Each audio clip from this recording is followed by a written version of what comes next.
सहनाववतु सहनौ भुनक्तु सह वीर्यं करवावहै तेजस्विनावधीतमस्तु मा विद्विषावहै। ओम शांति शांति शांति।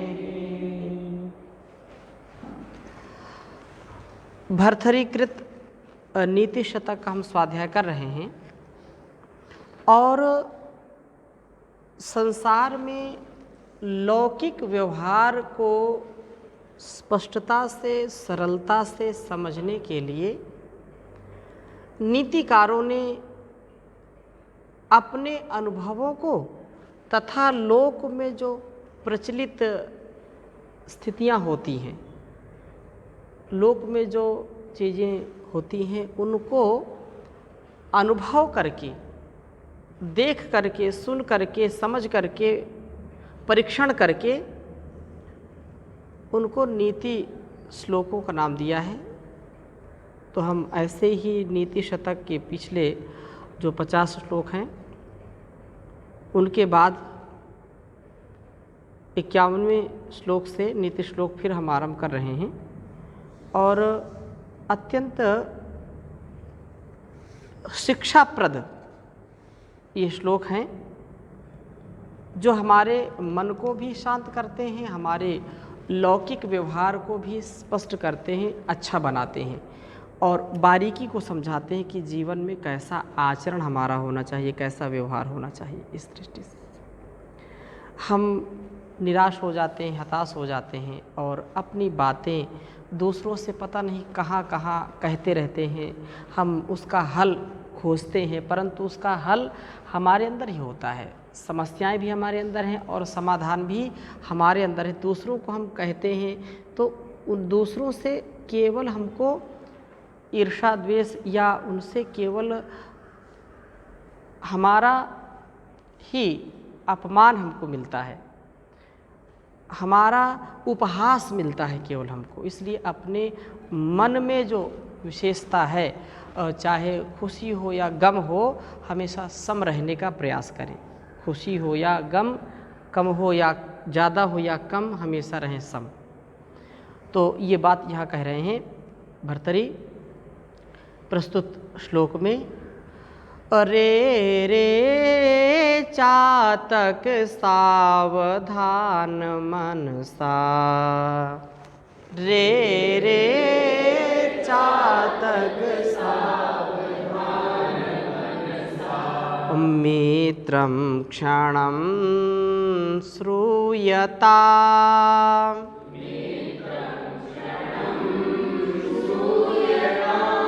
आम्भोदा बहवो हि सन्ति गगने,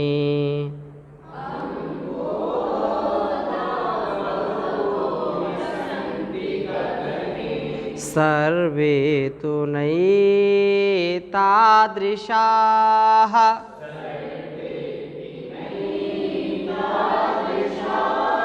केचित् वृष्टिर्भिरार्दयन्ति वसुधां, केचित् वृष्टिभिरार्दयन्ति वसुधां, गर्जन्ति केचित् वृथा, चन्ति केचित् वृथा, यं यं पश्यसि तस्य तस्य पुरतः,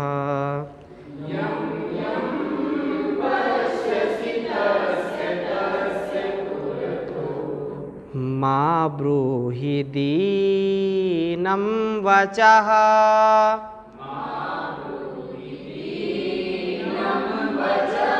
मा ब्रूहि दीनं वचः।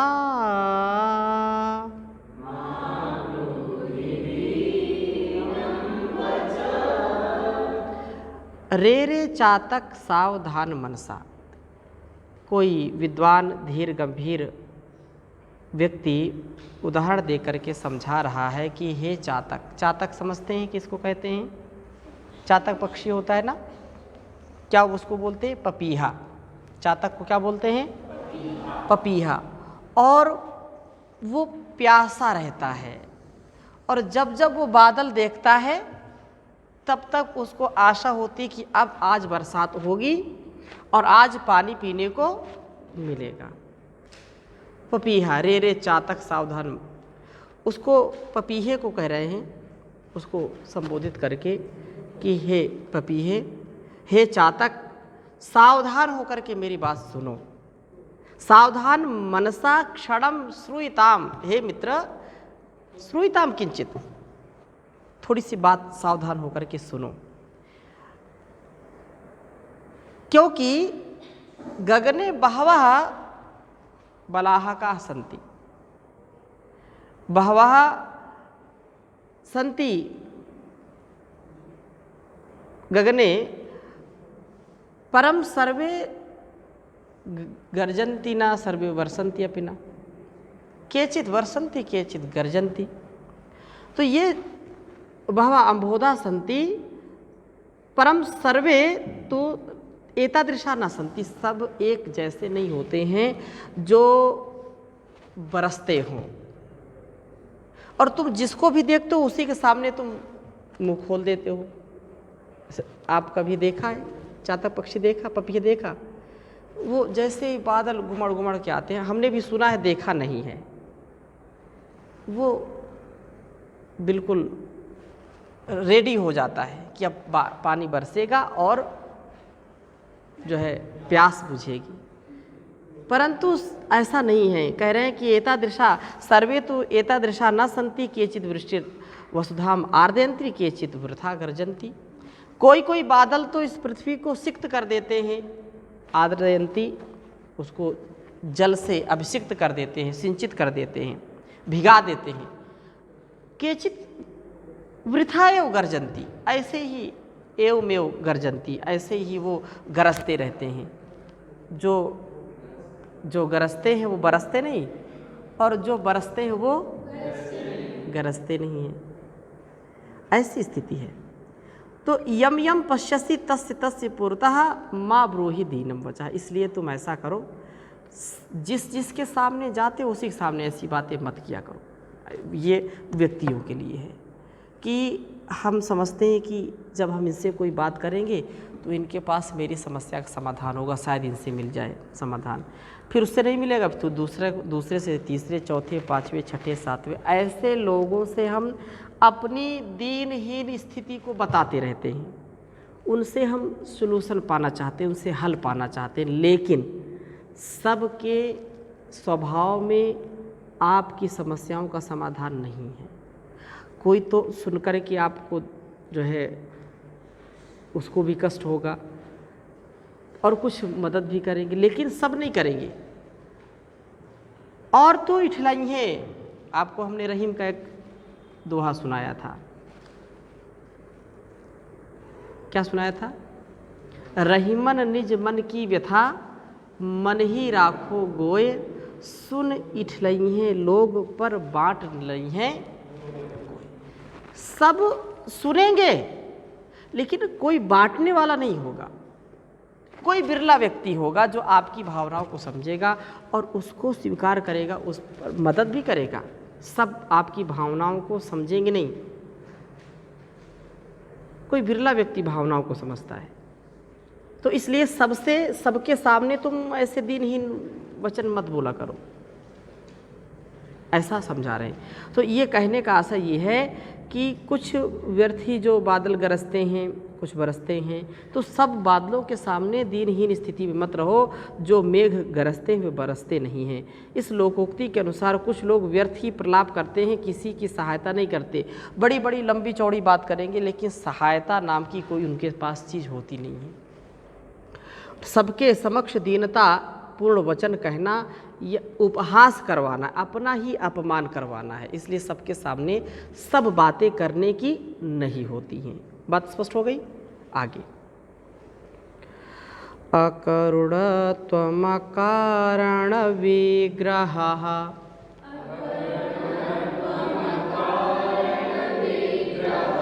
पर धने परयोषित च स्पृहा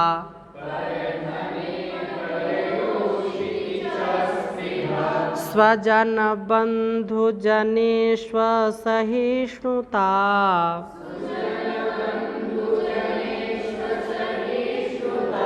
प्रकृति सिद्धम इदं हि दुरात्मानां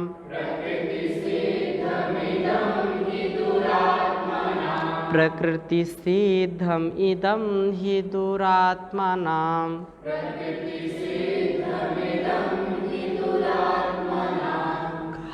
कहा है कि अकरुणत्वम अकारण विग्रह पर धने परयोषित च स्पृहा स्वजन बंधु जनेषु असहिष्णुता ही इदम दुरात्मा नाम प्रकृति सिद्धम विद्यते।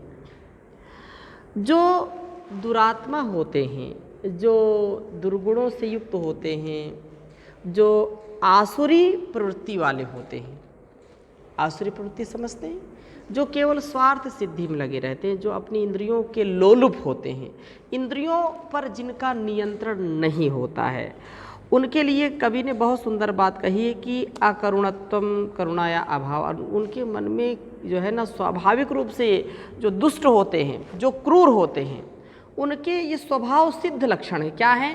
निर्दयता, अकरुणत्व। उनके अंदर करुणा का भाव नहीं होता है, कठोरता रहती है, क्रूरता रहती है उनके अंदर। और दयाहीनता, वही बात है, दयाहीनता रहती है, क्रूरता रहती है। और बिना कारण के कलह करना, कलह करना उनसे कोई सीखे, कोई कारण नहीं, फिर भी आए दिन कुछ ना कुछ छीना झपटी, कुछ ना कुछ जो है बखेड़ा खड़े करके रखना। एक आपको श्लोक बताया था, काव्य शास्त्र विनोदेन कालो गच्छति धीमताम। ठीक है। और जो मूर्ख है वो क्या है? मूर्ख जो होते हैं वो मूर्खाणाम तो आलस्यम निद्रा कलहेन वा, वो आलस्य करते, निद्रा कलह करते, निद्रा तंद्रा में रहते हैं, कलह करते रहते हैं, झगड़ा फसाद करते रहते हैं। तो वो स्थिति किसकी है? मूर्खों की है। ये जो दुष्ट प्रवृत्ति के लोग हैं उनकी प्रवृत्ति ऐसी होती है। तो अकारण ही झगड़ालू, तो एक दूसरे का धन प्राप्त करने की इच्छा करना, और दूसरों के पर धन, पर स्त्री, पर पुरुष, कोई भी स्त्री हो या पुरुष हो, उसका जो है ऐसी कामना करना। सत्पुरुषों एवं बंधु बांधवों के प्रति असहनशीलता, अपने बंधु बांधव, अपने मित्रों के प्रति, अपने जो सगे संबंधी होते उनके प्रति असहिष्णुता। मतलब ये है कि उनके भावों में समाहित न होना, और एक एक कार्य में टांग अड़ाना। छोटी सी भी गलती हो जाए तो कहो पीट दें, वो कितनी भी बड़ी गलती कर दे उनको कुछ नहीं। और किसी से, चाहे अपना सगा बंधु, उसी से झगड़ा फसाद, उसी से जो है तू मैं। तो ये जो स्थिति है वो स्थिति ठीक नहीं है।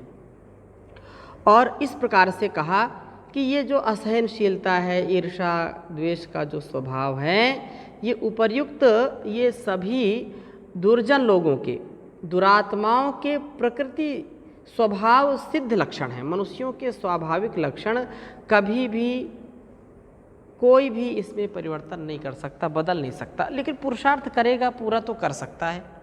ठीक है। प्रकृतिम यान्ति भूतानि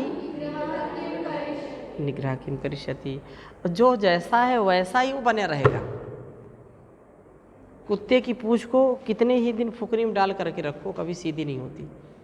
ऐसा सुना कहावत, गांव में कहते हैं लोग। तो ये बात है। आगे कहा, दुर्जनः परिहर्तव्यो विद्यया अलंकृतोऽपि सन्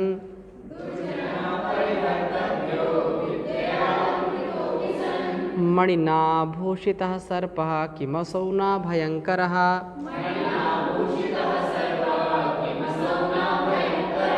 दुर्जनः परिहर्तव्यो विद्यया अलंकृतोऽपि सन्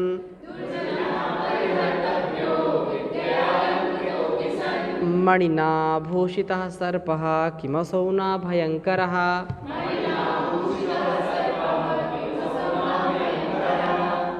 कहा कि दुर्जनः परिहर्तव्य, दुर्जन व्यक्ति जो है उसको दूर से ही नमस्ते करो, ना काहू से दोस्ती ना काहू से बैर। परिहर्तव्य, कितना भी वो विद्या से विभूषित हो, कितना भी बुद्धिमान बलवान सामर्थ्यवान हो, उसको दूर से नमस्ते करो, क्योंकि वह दुर्जन है और कभी न कभी धोखा देगा ही देगा, कभी न कभी कुछ ऐसा कार्य कर बैठेगा जो हमारे लिए कल्याणकारी नहीं होगा, कितना भी विद्यावान हो। अपि सन, और मणिना भूषिता सर्पा किम असौ न भयंकरा, मणि उसके पास है, सर्प जो है मणि वाला सर्प होता है, लेकिन मणि तो प्रकाश करने वाली है, शीतलता से युक्त है, लेकिन उस जो सर्प है ना, जिसके पास वो मणि है, अगर उसके पास आपने मणि के लालच में इधर उधर किया तो जो है डसेगा जरूर, काटेगा जरूर, उससे उसका स्वभाव बदला नहीं है, प्रकाश में होते हुए भी स्वभाव बदला नहीं है, विषैला स्वभाव है। इसलिए जो इस स्थिति में रहते हैं, दुर्जन होते हैं, दुर्गुणों से दुर्व्यसनों से युक्त होते हैं, वे कभी भी सद्भाव में, सद्विवेक में, सच्चे अर्थों में जीवन को जी नहीं पाते हैं और वो धोखा देते रहते हैं। आगे कहा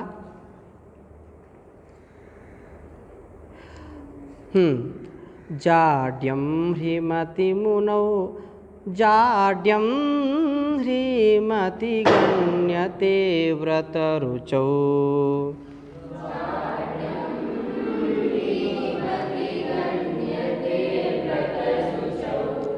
दम्भः शुचौ कैतवम्,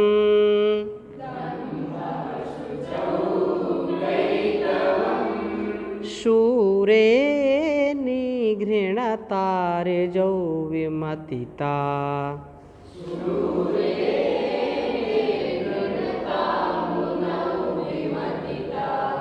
दैन्यं प्रियालापिनी,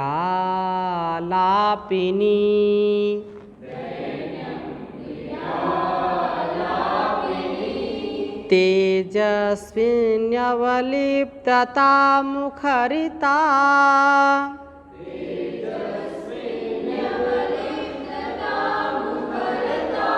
अवक्तर्यशक्तिः स्थिरे,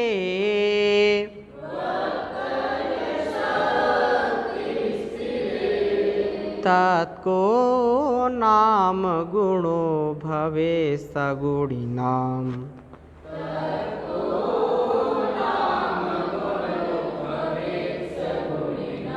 अय्यो दुर्जनैर्नाङ्कितः,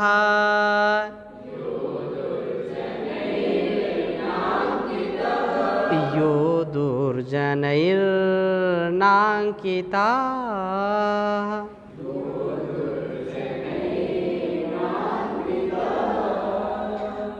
कहा कि ह्रीमति जाड्यम, व्रत रुचौ दम्भः, शुचौ कैतवम, शूरे निगृहणता, ऋजौ विमतिता, प्रियालापनी दैन्यम, तेजस्विनी अवलिप्तता, वक्तरी मुखरता, स्थिरे आशक्ति ही गण्यते, तत्गुणी नाम सह कह नाम गुणः भवेत, यह दुर्जनैः न अंकितः।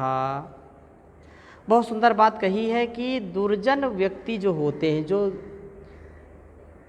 कठोरता से युक्त होते हैं, दुर्जन मतलब बुरे जन, जो दुष्ट लोग होते हैं, वे सर्वदा पर दोष दर्शन करते हैं, पर दोष दर्शन, दूसरों के दोषों का दर्शन करते हैं। छोटा सा भी कोई दोष होगा तो इसको इतना बड़ा बनाएंगे, छोटे से होल को बड़ा सा ब्लैक होल जैसा बना देंगे। ये स्थिति ठीक नहीं है। तो लेकिन उनका ही स्वभाव है अच्छाई में बुराई निकालना, अच्छाई में बुराई का दर्शन करना। जो दुर्जन व्यक्ति हैं, पर छिद्रान्वेषी हैं, वे लोग जो है लज्जावान व्यक्ति में जड़ता का दर्शन करते हैं। जो लज्जा से युक्त है उसमें जड़ता का भाव रखते हैं। जो व्रताचरण कर रहा है, व्रतधारी है, उस व्रतधारी, व्रत का पालन करने वाले पुरुष को पाखंड से युक्त मानते हैं। उसमें जो है पाखंडता, दिखावटीपन का भाव रखते हैं। और चरित्रवान व्यक्तियों में कपट का आचरण करने वाला मानते हैं। जो पराक्रमी है, वीर धीर गंभीर है, उसमें निर्दयता का भाव देखते हैं। निर्दयता का स्वभाव उनका होता है। निर्दयता मतलब बहुत अच्छे हैं, लेकिन उनमें जो है वीर धीर गंभीरों में निर्दयता का भाव, ये तो बड़ा कुटिल है, निर्दय है, ये है, वो है, अलग अलग उनके जो है भाव होते हैं। और जो मौन रखते हैं, मुनिर मौनम, मुनिर मौनम, मौन, जो मौन रहते हैं, अनावश्यक जो लफाजी नहीं हाँकते, अनावश्यक बोलते नहीं हैं, अनावश्यक चिल्लाते नहीं हैं, अनावश्यक कोई कार्य में अपनी जो है ऊर्जा का ह्रास नहीं करते हैं। और बुद्धिहीनता, मौनियों में बुद्धिहीनता का भाव रखते हैं। जो तो बुद्धिहीन है, सो बुद्धि नहीं है, तो चुपचाप रहता है, गुमसुम रहता है, कहीं कहीं घुन्नाहा बोल देते हैं, कहीं कहीं और भी अलग अलग शब्द बिल्कुल जो है गूंगा बोल देते हैं, ऐसा बोलते हैं ना, कुछ बोलता ही नहीं। और जो थोड़ा सा बोलता होगा हैं, तो जो है मधुर भाषी जो होगा, उसमें दैन्य का भाव देखते, दीनताहीनता। अरे ये तो ऐसा ही मीठी मीठी बातें करता है, मीठी छुरी मारता है, हैं? ये मियाँ मिट्ठू है, और बड़ी मीठी बातें करता अपना स्वार्थ सिद्ध करने के लिए, ऐसी भाव भी उनमें रखता है। और तेजस्वी पुरुषों में अहंकार का भाव, ओजस्वी वक्ता में अनर्गल प्रलाप का भाव वो देखते हैं। बोलते बकवास करता है, बकवादी है ये, ऐसा। और गंभीर पुरुषों में असमर्थता आदि का दोष, ऐसे दोषों को वो कहते हैं। इस प्रकार से गुणवान के सभी गुण दुर्जनों को दोष रूप में दिखाई पड़ते हैं, उनमें दोष ही देखते हैं। जैसी दृष्टि वैसी सृष्टि है, वो जैसा देखने का भाव होता है वैसा ही व्यक्ति का होता है। आगे कहा है, लोभश्चिम पिशुनता,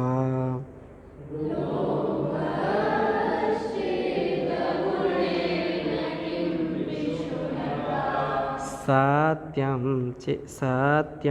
पिशुनता। हाँ, अच्छा, यद्यस्ति किं पातकैः,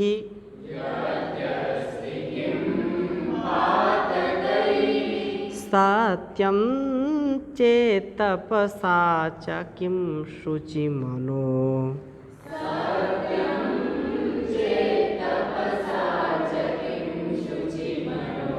यद्यस्ति तीर्थेन किं,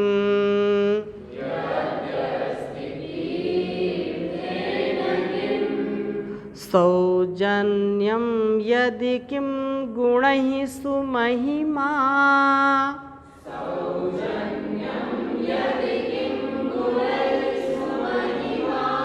यद्यस्ति किं मण्डनैः,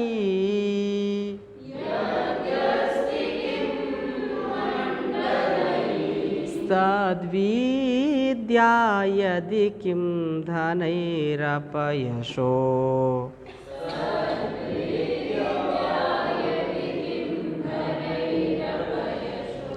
यद्यस्ति किं मृत्युना,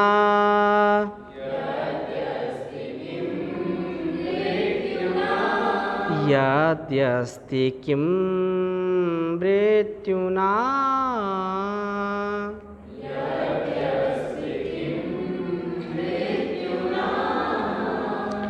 लोभश्चेद, लोभ यदि लोभ यदा अस्ति अस्माकं स्वभावे, लोभश्चेद यदि विद्यते, तदा अगुणेन किम, अन्य अवगुणों की आवश्यकता नहीं है। जब व्यक्ति के अंदर लोभ का भाव आ जाए, जब वो लोभी हो जाए, तो उसको अन्य अवगुणों की आवश्यकता नहीं है, क्योंकि एक ही पर्याप्त है। और आगे कहा है कि अगुणेन किम, यदि पिशुनता अस्ति तदा पातकैः किम, चुगलखोरी का स्वभाव यदि है, इसकी बातें उसके साथ, उसकी बातें उसके साथ, एक बात कोई गांव में हो जाए तो पूरे गांव में हो जाती है, और जिससे भी बोलेंगे बोले आपसे मैं केवल बोल रहा हूँ, आपसे केवल बोल रही हूँ, किसी को और को न बताना। हाँ, वो तो ऐसे, वो तो ऐसे, वो तो ऐसे, ये ऐसे हैं, और मैं आपको केवल बता रही हूँ, आपको केवल बता रहा हूँ। और ऐसे कर कर के पूरे गांव में बात फैल गई, और सबसे यही मैं आपको केवल, तो ये जो चुगलखोरी का स्वभाव है, यह अभ्यास नहीं होना चाहिए, यह अभ्यास नहीं होना चाहिए। यदि ऐसा स्वभाव होगा तो कभी भी कल्याण नहीं हो सकता है। आना चाहे तो आने दो। बात स्पष्ट हो गई कि यदि हमारा स्वभाव चुगलखोरी का है तो इससे अपने को भी कष्ट होता है और दूसरों को भी कष्ट होता है, उससे कुछ लाभ नहीं, हानि ज़्यादा है। अतः कभी भी इस भाव से नहीं रहना चाहिए। कुछ लोग बिना चुगली करे भोजन नहीं करते, उनको बात हजम नहीं होती। अब किसी कोई बात बता दी, अब जब तक वो 2-4 लोगों से उसको शेयरिंग नहीं होगी तब तक मन में लगता है कुछ खो गया, कुछ खो गया। अब ऐसे बताए, कहते भी हैं, अब देखो मैं तो आपको बता, बहुत विश्वास रखता हूँ आपसे, और आपको मैंने बता दिया, अब बता करके मैं हल्का हो गया, अब मैं बिल्कुल हल्के हो गए, मतलब सिर में बड़ा बोझ था कि मैं किसको बताऊं, किसको बताऊं। ऐसे मतलब इतनी चुगलखोरी होती है, पूछो मत। हैं, ऐसे शिकार आप तो लोग तो नहीं हैं?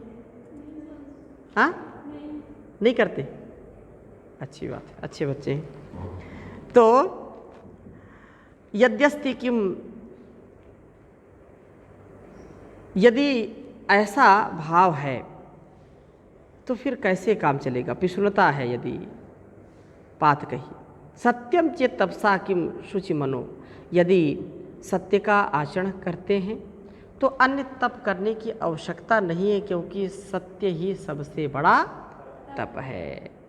किम शुचि मनो यद्यस्ति तीर्थेन किम, यदि मन में शुद्धता है, पवित्रता है, मन में कोई खोट नहीं है, तो फिर कोई भी तीर्थ जाने की आवश्यकता नहीं है। मथुरा और काशी जाने से भजन कीर्तन करवाने से तुझे नहीं मिलेगा आराम रे प्राणी, रट ले प्रभु का नाम रे प्राणी, रट ले प्रभु का नाम। जिस दौलत पर तुझे है भरोसा, जिस दौलत पर तुझे है भरोसा, जाने कब तुझे दे जाए धोखा, जाने कब तुझे दे जाए धोखा। ये तो लुट जाए सरेआम रे, ये तो लुट जाए सरेआम रे प्राणी, रट ले प्रभु का नाम रे प्राणी, रट ले प्रभु का नाम। पाप करे और गंगा नहाए, पाप करे ऐसे तू अपने पाप छुड़ाए, ऐसे तू अपने पाप छुड़ाए।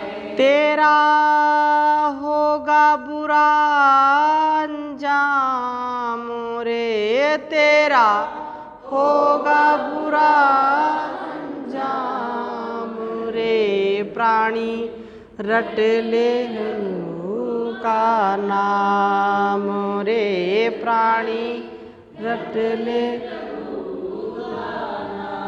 ओम नाम से निकला जो बच कर, ओम नाम से निकला जो बच कर, मोह माया के जाल में फंस कर, मोह माया के जाल में हो गया आज गुलाम रे, तू तो हो गया आज गुलाम रे, प्राणी रट ले प्रभु का नाम रे, प्राणी रट ले प्रभु का नाम। तो भजन कीर्तन आदि से, तीर्थ जाने से, अलग अलग तीर्थाटन करने से कोई लाभ नहीं है जब तक मन में खोट है,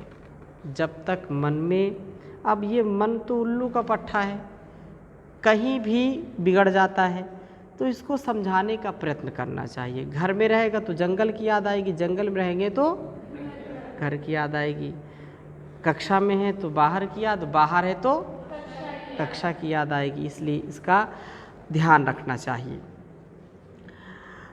सौजन्यम तरहि अस्ति यदि अस्ति गुणैः किम, यदि सुजनता है, सज्जनता है, यदि सद्विवेक है तो अन्य गुणों की आवश्यकता नहीं है, अन्य गुण अपने आप आ जाते हैं। सज्जनता है तो अन्य गुण भी अपने आप समाहित हो जाते हैं, आ जाते हैं। और अगली बात क्या कही है, सद्विद्या यदि सुमहिमा, सुमहिमा अस्ति यद्यस्ति किम मंडने। अब जब महिमा चारों ओर है, चारों ओर से हमारी प्रतिष्ठा है, सब प्रकार से हमको संसार में हमारी सुकीर्ति है और हम अच्छे गुणकर्म स्वभाव से युक्त हैं, सुकृति हैं, तो हमारा कभी भी अहित नहीं हो सकता है। इसलिए बात कही कि यदि संसार में सुकीर्ति है, सुकृत हमने किया है, तो अन्य अलंकारों की आवश्यकता नहीं है। और सद्विद्या यदि अस्ति, यदि सद्विद्या है, सद्विवेक है, तो उत्तम धनों में सबसे उत्तम धन है विद्या, और विद्या आ गई तो सारे धन अपने आप आ जाएंगे, अन्य धनों की आवश्यकता नहीं रहेगी। अगली बात, यदि अपयश है, अपयशो यद्यस्ति किम मृत्युना, यदि अपयश है, बुराई का भाव है, तो इससे अच्छा और कोई उपाय नहीं है। यदि बुराई का भाव मन में है तो अपयश के लिए इससे कारगर कोई चीज़ नहीं है। मतलब क्या है कि अपयश एक है और वो फिर हमारी मृत्यु के लिए पर्याप्त है, वो मृत्यु ही है। अपयश क्या है, मृत्यु है, तो मृत्यु की फिर आवश्यकता ही नहीं, अपयश ही अपना काम कर देता है, इसका परित्याग करना चाहिए।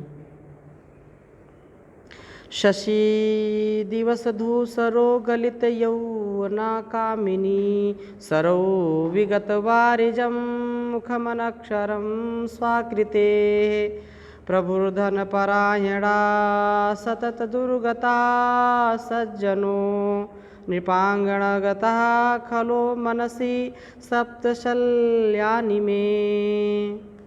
दिवस धूसरः, जो यहाँ पर कहा है कि मनुष्य के हृदय में 7 प्रकार के जो है कवि कहता है नहीं हटने वाले मानसिक दुख होते हैं। ये 7 प्रकार के दुख सदा रहते हैं यदि विवेक और वैराग्य पूर्वक जीवन को नहीं जीता है। तो 7 प्रकार के शूल, 7 प्रकार के कांटे, 7 प्रकार के दुख सदा रहते हैं। क्या है वो? कहा कि जो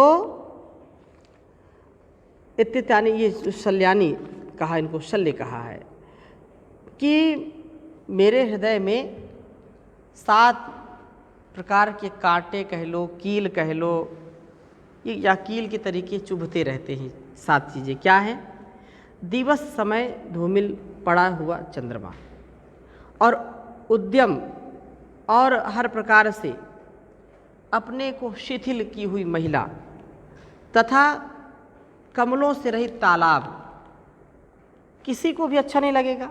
आप किसी तालाब को देखें, आपके आसपास गांव घर में तालाब होते, उनमें कमल हो, हमेशा उसको कमल से लबालब देखा, और जब अब देखते हैं तो तालाब सूखा, तो देखने में अच्छा नहीं लगता, बिल्कुल सूखा, तो अच्छा नहीं लगेगा। वो जिस महिला को, जिस स्त्री को या पुरुष को हमने खूब उत्साह में देखा, खूब उसमें उमंग में देखा, और वही ढीला ढीला हो, तो वो कभी भी सुखदाई नहीं होगा।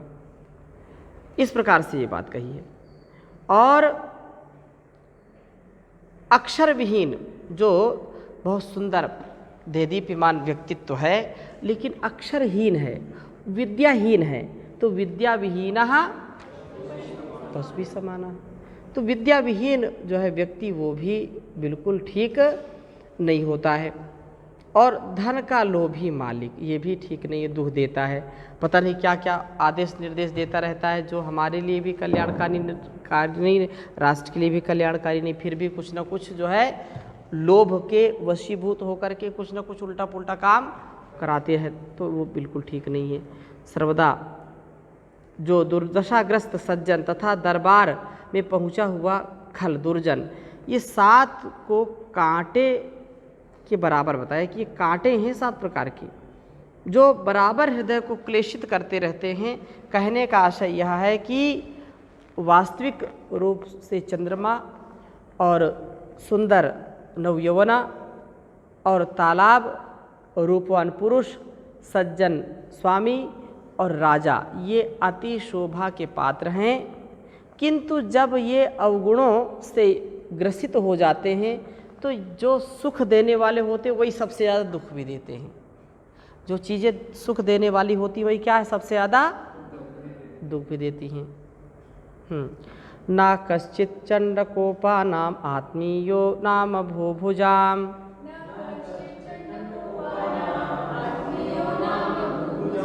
होतारामपि जुह्वानं स्पृष्टो दहति पावकः।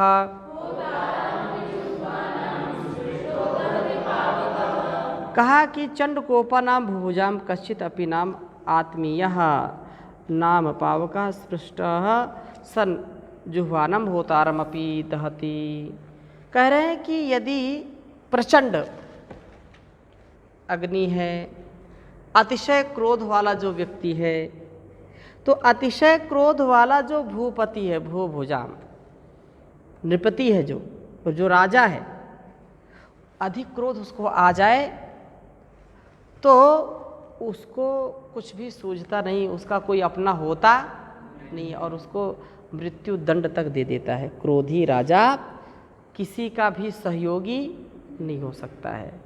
इसलिए कहा नहीं कश्चित चंडकोपा नाम, जो चंड को प्रचंड क्रोध जिनको हो जाता है, तो प्रचंड क्रोध वाले व्यक्ति दूसरों की हानि भी कर देते हैं, उनसे जो है बचने का उपाय नहीं निकलता है।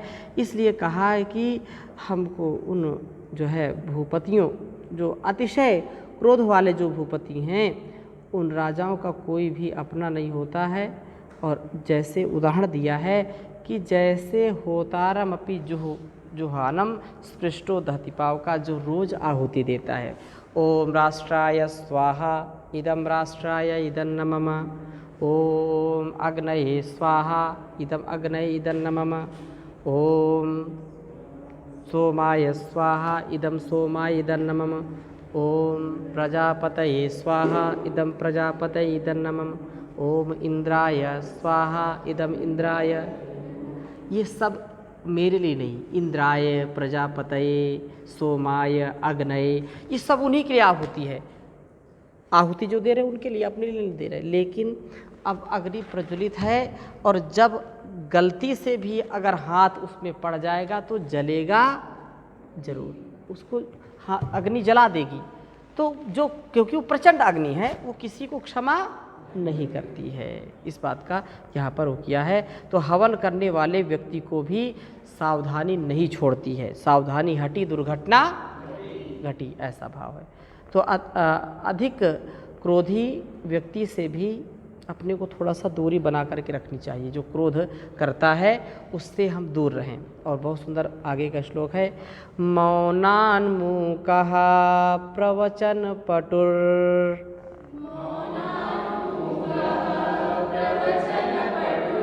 वातुलो जल्पको वा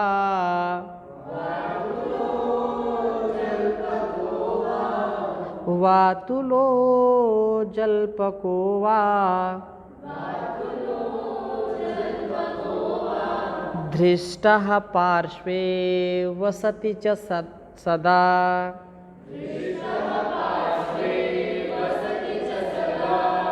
एक स्थान में कहीं तदा है कहीं सदा है, ठीक है ना। दूरताश्च प्रगल्भः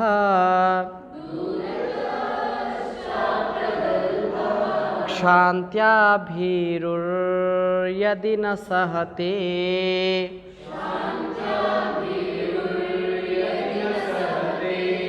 प्रायशो नाभिजातः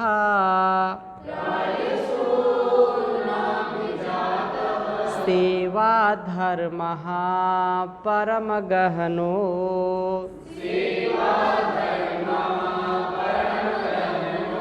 योगिनामप्यगम्यः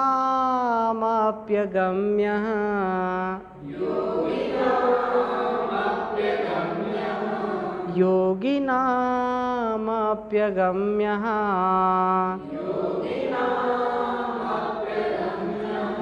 सेवकों की स्थिति कैसी होती है इसका दिग्दर्शन यहाँ पर किया है कि कश्चित कोई मौन, जो मौनान्मुखः मौनात्मुखः प्रवचन पटु हो, कोई व्यक्ति है और वो सेवा करता है तो जो उसका स्वामी होता है वो कैसा व्यवहार उसके साथ करता है। तो जब वो मौन होता है तो मौन में जो है मूक कहलाता है, और जब प्रवचन करता है तो पटु कहलाता है। वातुला तो जल्पका व सदा पार्श्वे वसति तदा दृष्टा अस्ति। यदि दूरस्ति तर्हि दूरे तिष्ठति तर्हि अप्रगल्भा च क्षान्त्या भीरु आदि न सहते तदा प्रयासा न अभिजातः निगद्यते। अतः परम गहनः सेवा धर्मः योगिनाम अपि अगम्यो भवति।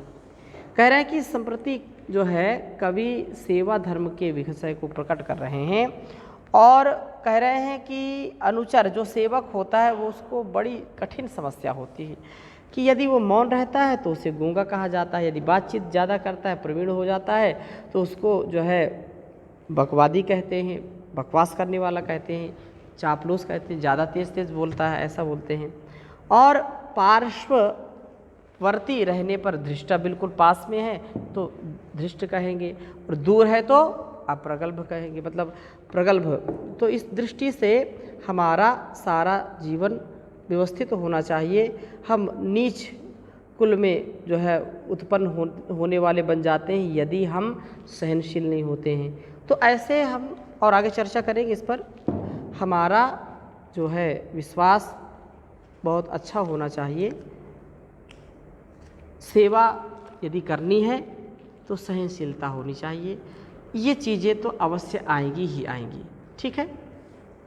ओम शांति।